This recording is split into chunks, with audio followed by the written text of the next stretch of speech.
Poco F1 లెగసీని ఈ phone తిరిగి తీసుకొస్తుందని చాలామంది ఆశతో ఉన్నారు.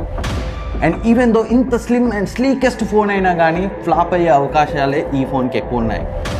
Welcome to Tech24. ఏప్రిల్లో చాలా మొబైల్స్ అయితే రాబోతున్నాయి. వాటిలో మనం వెయిట్ చేయగలిగే మొబైల్స్ ఏమున్నాయో ఈ వీడియోలో అయితే మాట్లాడుకున్నాం. ఆలస్యం చేయకుండా స్టార్ట్ చేద్దాం. ఫస్ట్ ది మోటో నుంచి మోటో ఎడ్జ్ 60 ఫ్యూజన్ అయితే ఏప్రిల్ 2న లాంచ్ అవబోతుంది. అఫీషియల్ గా కన్ఫర్మ్ చేశారు. మోటో ఈ మధ్య కాలంలో మంచి ఫోన్స్ ని, వాల్యూ ఫర్ మనీ మొబైల్స్ ని తీసుకొస్తుంది. కాకపోతే వీళ్ళు సర్వీస్ ని అయితే ఇంప్రూవ్ చేసుకోవాల్సిన అవసరం ఖచ్చితంగా ఉంది. దానిపై వాళ్ళు ఫోకస్ చేస్తారనే భావిస్తున్నాను. ఇంకా మోటో ఎడ్జ్ 60 ఫ్యూజన్ గురించి మాట్లాడుకుంటే సో ఈసారి దీంట్లో 6.7 inch 1.5K resolution quad curved AMOLED display అయితే తీసుకురాబోతున్నారు. 120Hz రిఫ్రెష్ రేట్ తో 4500 నిట్స్ పీక్ బ్రైట్నెస్ తో రాబోతుంది. గొరిల్లా గ్లాస్ 7i ప్రొటెక్షన్ తో రాబోతుంది. MediaTek Dimensity 7400 చిప్ సెట్ అయితే వీళ్ళు యూజ్ చేస్తున్నారు. 7300 తో కంపేర్ చేస్తే కొంచెం better GPU and better clock speed ఉంటుంది. పెద్ద హ్యూజ్ డిఫరెన్స్ అయితే ఉండదు పర్ఫార్మెన్స్ పరంగా.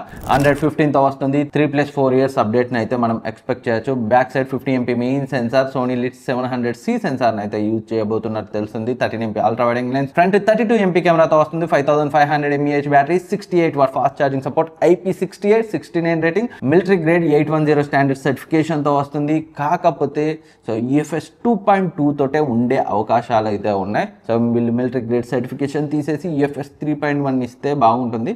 సో ఇదైతే నా ఎక్స్పెక్టేషన్. చూద్దాం మరి EFS 2.2 తో వస్తుందా, EFS 3.1 తో వస్తుందా. ప్రైస్ అయితే నియర్లీ బ్యాంక్ డిస్కౌంట్ కలుపుకొని 20,000-21,000 రేంజ్ లో అయితే రావచ్చు. నెక్స్ట్ ది ఇన్ఫినిక్స్ నుంచి Infinix Note 50X March 27th launch అవబోతుంది. సేల్కి వచ్చేసరికి మనకి ఏప్రిల్ అవుతుంది కాబట్టి అప్కమింగ్ మొబైల్స్ అయితే ఇంక్లూడ్ చేశాను. సో దీనికి సంబంధించిన స్పెసిఫికేషన్స్ చూస్తే సో HD రెజల్యూషన్ ఉన్న IPS LCD డిస్ప్లేతో వస్తుంది. కాకపోతే powerful MediaTek Dimensity 7300 ultimate processor అయితే యూజ్ చేస్తున్నారు. ప్రైస్ కూడా సో 10,000 to 12,000 బిట్వీన్ అయితే ఉండే ఛాన్సెస్ అయితే ఉన్నాయి. మంచి పవర్ఫుల్ ఫోన్ గా రాబోతున్నట్లయితే తెలుస్తుంది ఈ ప్రైస్ ని బట్టి చూస్తుంటే. కాకపోతే డిస్ప్లే ఫుల్ HD రెజల్యూషన్ ఇచ్చి ఉంటే ఇంకా బాగుండేది. అండ్ బ్యాటరీ గురించి మాట్లాడుకుంటే 5500 mAh battery, 45 watt fast charging support తో, back side 50MP main sensor, 8MP front camera and వీళ్ళ XOS 15 UI తో వస్తుంది. Military grade certification, IP64 rating తో వస్తుంది. సో అవైతే లీక్స్, కన్ఫర్మ్ స్పెక్స్ మనకి March 27th తెలుస్తాయి. అండ్ ప్రైస్ యాజ్ యూజువల్ గా అగ్రెసివ్ గానే ఉంటుంది. ఎవరైతే 10,000 దగ్గరగా పవర్ఫుల్ 5G ఫోన్ కావాలనుకుంటారో వాళ్ళైతే దీనికోసం వెయిట్ చేయొచ్చు. అండ్ నెక్స్ట్ నుంచి iQOO నుంచి చాలా ఎదురు చూస్తున్న mobile iQOO Z10 April 11th ఇండియాలో లాంచ్ అవబోతుంది. iQOO Z9 నాకైతే ఫేవరెట్ మొబైల్ ఆ ఇయర్లో. సో చాలా మందికి అయితే, నా ఫ్రెండ్స్ అండ్ ఫ్యామిలీ మెంబర్స్కి అయితే సజెస్ట్ చేశాను, మన ఫాలోవర్స్ కూడా సజెస్ట్ చేశాను. ప్రతి ఒక్కరూ చాలా సాటిస్ఫై అయిన మొబైల్ ఈ iQOO Z9. దానికి సక్సెసరే iQOO Z10 అయితే రాబోతుంది. సో ఈసారి ఇంకా ఇంట్రెస్టింగ్ అండ్ కిల్లర్ స్పెసిఫికేషన్స్తో అయితే ఈ iQOO Z10 వస్తుంది.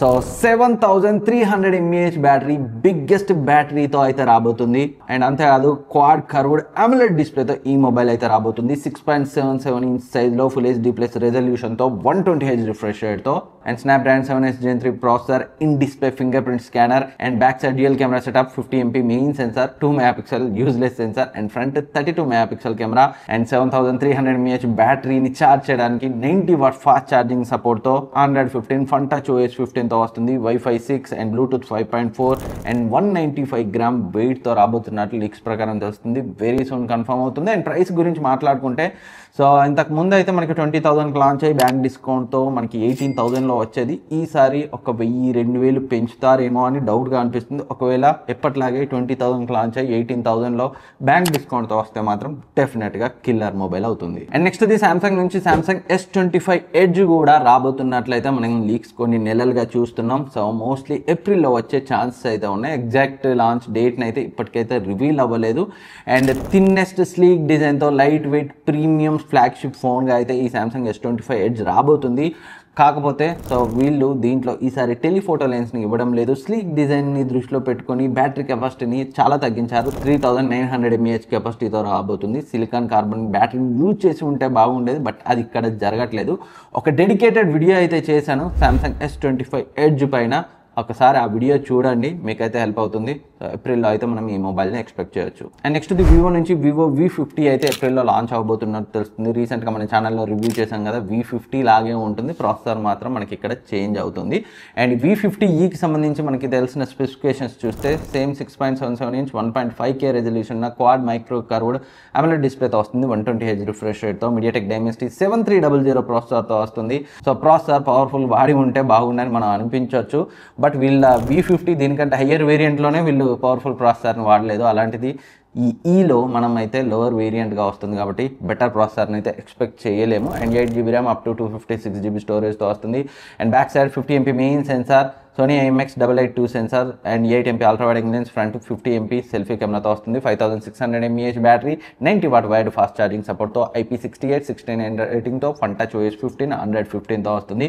ప్రైస్ నియర్లీ 30,000కి అయితే తీసుకురావచ్చు. బ్యాంక్ డిస్కౌంట్ కలుపుకుంటే ఒక 2,000 అటు ఇటుగా అయితే మనం ఎక్స్పెక్ట్ చేయొచ్చు. అండ్ నెక్స్ట్ హానర్ నుంచి హానర్ X9C అనే మరో మొబైల్ కూడా ఏప్రిల్లో రాబోతున్నట్టు తెలుస్తుంది. 6.78 ఇంచ్ 1.5K రెజల్యూషన్ ఉన్న కర్వ్డ్ AMOLED డిస్ప్లేతో వస్తుంది. 120Hz రిఫ్రెష్ రేట్తో అండ్ 4000 nits పీక్ బ్రైట్నెస్తో వస్తుంది.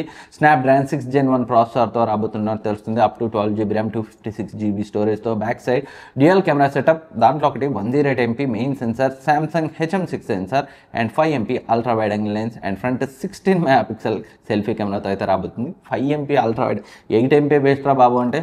సో 5MP అయితే లీక్స్ ప్రకారం తెలుస్తుంది. కన్ఫర్మ్ స్పెక్స్ వెరీ సూన్ అయితే మనకి తెలుస్తాయి. బ్యాటరీ గురించి మాట్లాడుకుంటే 6600 mAh battery and 66W wired fast charging సపోర్ట్తో వస్తుంది. Android 14 Magic OS 8.0తో IP65 రేటింగ్తో అండ్ డ్యూయల్ స్టీరియో స్పీకర్స్తో వస్తుంది. మేబీ మన ఇండియాలో లాంచ్ అయ్యే టైంకి Android 15 అయితే రావచ్చు, చూద్దాం. ఆల్రెడీ గ్లోబల్గా కొన్ని కంట్రీస్లో అయితే ఈ మొబైల్ లాంచ్ అయింది. సో ఇండియాకి వచ్చేసరికి నియర్లీ 25,000లో అయితే వీళ్ళు తీసుకురావచ్చు. సో ఇప్పుడు కంబ్యాక్ ఇచ్చిన తర్వాత మీరు హానర్ సర్వీస్ని నమ్ముతున్నారా? కింద కమెంట్ సెక్షన్లో కమెంట్ చేయండి. సో రీసెంట్గా వచ్చిన హానర్ మొబైల్స్ బాగున్నా కానీ సర్వీసు మళ్ళీ ట్రస్ట్ ఇష్యూస్ కారణంగా అయితే చాలామంది అయితే వెనకడుగు చేశారు. సో బట్ తీసుకురావడం అయితే మంచి డిజైన్, బిల్డ్ క్వాలిటీ, కెమెరాస్ అన్నీ బాగానే తెస్తున్నారు.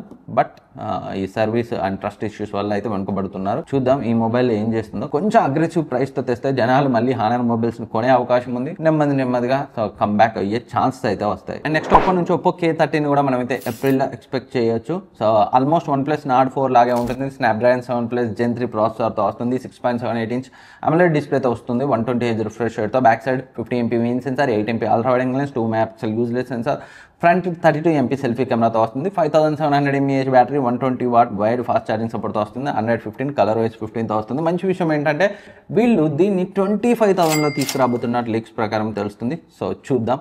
సో అగ్రెసివ్గానే తెస్తుందా, ఎప్పటిలాగే మళ్ళీ ఓవర్ ప్రైస్ చేస్తుందా చూడాలి. ఎందుకంటే K సిరీస్ మాత్రం వీళ్ళు కొంచెం అగ్రెసివ్గా తీసుకొస్తారు. దీని విషయంలో ఏం జరుగుతుందో చూద్దాం. నెక్స్ట్ CMF Phone 2 కూడా ఏప్రిల్లో లాంచ్ అవబోతున్నట్లు స్ట్రాంగ్ లీక్స్ అయితే ఉన్నాయి. సో యూని ప్లాస్టిక్ బాడీ డిజైన్ తోటే రాబోతుంది. ఆల్రెడీ కొన్ని లీక్స్ అయితే వచ్చాయి. లీక్స్ ప్రకారం Dimensity 7400 ప్రాసెసర్ లేదా Dimensity 8050 ప్రాసెసర్తో ఈ మొబైల్ అయితే రావచ్చు. And back side 50MP main sensor, 8MP ultra wide angle lens, 2 MP మరొక యూజ్లెస్ సెన్సార్ అయితే ఉండబోతుంది. And 8MP ultra wide angle ప్లేస్లో 50MP కూడా ఉండబోతున్నట్టు లీక్స్ ఉన్నాయి. బట్ అదైతే పాసిబుల్ అవ్వకపోవచ్చు. అండ్ ఫ్రంట్ 16MP కెమెరా అయితే ఉండొచ్చు. దీనికి సంబంధించి కూడా కొంతమంది 32MP అని లీక్స్ ఇచ్చినప్పటికీ 32MP అయితే పాసిబుల్ అయ్యే అవకాశాలు లేవు వీళ్ళు తీసుకొచ్చే ప్రైస్ రేంజ్కి. And 5000 mAh battery, 50W fast charging support, 6.3 inch 120Hz refresh rate ఉన్న AMOLED డిస్ప్లేతో, UFS 2.2 storage, LPDDR4X RAM and 2500 nits peak బ్రైట్నెస్తో వస్తుంది. నథింగ్ OS 3.1 IP64 రేటింగ్తో, Gorilla Glass 5తో, డెడికేటెడ్ ఎసెన్షియల్ కీ బటన్తో అయితే ఈ మొబైల్ రాబోతున్నట్టు లీక్స్ ప్రకారం తెలుస్తున్నాయి. ప్రైస్ అయితే అరౌండ్ 80,000లో అయితే దీనికి సంబంధించి ఎక్స్పెక్ట్ చేయొచ్చు. చూద్దాం ఎలా ఉంటుంది. అండ్ నెక్స్ట్ మనకి పోకో నుంచి so Poco F7 Pro and F7 Ultra అనే 2 మొబైల్స్ అయితే మార్చ్ 27th గ్లోబల్గా అయితే లాంచ్ అవ్వబోతున్నాయి. సో ఇండియాకి మేబీ తర్వాత అయితే రావచ్చు. సో F7 Ultra అయితే రాదు అని చాలా స్ట్రాంగ్ లీక్స్ ఉన్నాయి. ఈవెన్ F7 Pro కూడా రాదనే లీక్స్ ఉన్నాయి. బట్ ఈ ఏదైతే F7 Pro ఉందో దాంట్లో కొన్ని కస్టమైజేషన్స్ చేసి మనకి ఇండియాకి ప్రాసెసర్ మార్చి పోకో F7గా తీసుకురాబోతున్నట్లయితే తెలుస్తుంది కొన్ని లీక్స్ ప్రకారం. అండ్ గ్లోబల్గా లాంచ్ అవ్వబోతున్న F7 Pro అండ్ F7 Ultraకి సంబంధించిన స్పెసిఫికేషన్స్ చూస్తే ఆల్రెడీ హ్యాండ్స్ ఆన్ ఇమేజెస్ అయితే బయటకు వచ్చేసాయి. పోకో F7 Pro గురించి మాట్లాడుకుంటే Snapdragon 8 Gen 3 ప్రాసెసర్తో, 6000 mAh బ్యాటరీతో, 120Hz refresh rate ఉన్న AMOLED డిస్ప్లేతో వస్తుంది. 50MP డ్యూయల్ కెమెరా సెటప్తో వస్తుంది. IP68 రేటింగ్తో వస్తుంది. And Poco F7 Ultra specs చూస్తే స్నాప్డ్రాగన్ 8 ఎలైట్ ప్రాసెసర్తో వస్తుంది అండ్ విజన్ బూస్ట్ D7 చిప్సెట్తో వస్తుంది. 120 what wired fast charging, 50 what wireless fast charging సపోర్ట్తో వస్తుంది. 120 Hz రిఫ్రెష్ రేట్ ఉన్న AMOLED డిస్ప్లేతో 50 MP ట్రిపుల్ కెమెరా సెటప్తో వస్తుంది. సో ఈ సెటప్లో ఉన్న టెలిఫోటో లెన్స్, ఫ్లోటింగ్ టెలిఫోటో లెన్స్ని అయితే యూజ్ చేస్తున్నట్లు ఆల్రెడీ పోకోనే అఫిషియల్గా టీచ్ చేసింది. అండ్ ఈ మొబైల్ కూడా IP68 రేటింగ్తో వస్తుంది. మార్చి 27న గ్లోబల్గా లాంచ్ అయిన తర్వాత ఇండియాకి ఈ రెండు వస్తాయా, రెండిట్లో ఏదో ఒకటే వస్తుందా, లేదా కస్టమైజ్డ్ ఫోన్గా పోకో F7గా వస్తుందా అనేది మనకి ఏప్రిల్లో కన్ఫర్మ్ అవుతుంది. మోస్ట్ ప్రాబబ్లీ ఏప్రిల్ ఎండింగ్ వరకల్లా ఇండియాకి తీసుకొచ్చే ఛాన్సెస్ అయితే ఉన్నాయి. సో మీరు పోకో F1 లాంటి కమ్బ్యాక్ ఫోన్ కోసం వెయిట్ చేస్తున్నారా? కింద కమెంట్ సెక్షన్లో కమెంట్ చేయండి. పోకో F1 తర్వాత ఆ రేంజ్ సక్సెస్ ఏ పోకో ఫోన్కి అయితే రాలేదు. సో ఇవి ఏప్రిల్లో రాబోతున్న మొబైల్స్. వీటిలో మీరు ఏ మొబైల్ కోసం ఎక్కువగా వెయిట్ చేస్తున్నారు? కింద కమెంట్ సెక్షన్లో కమెంట్ చేయండి. ఇంకేమైనా డౌట్స్ ఉన్నారు కానీ నేను రిప్లై ఇస్తాను. Thank you for watching. Next వీడియోలో మళ్ళీ కలుద్దాం. ఇప్పటి వరకు సబ్స్క్రైబ్ చేసుకోకపోతే సబ్స్క్రైబ్ చేసుకొని పక్కనే ఉన్న బెల్ ఐకాన్ని యాక్టివేట్ చేసుకోండి.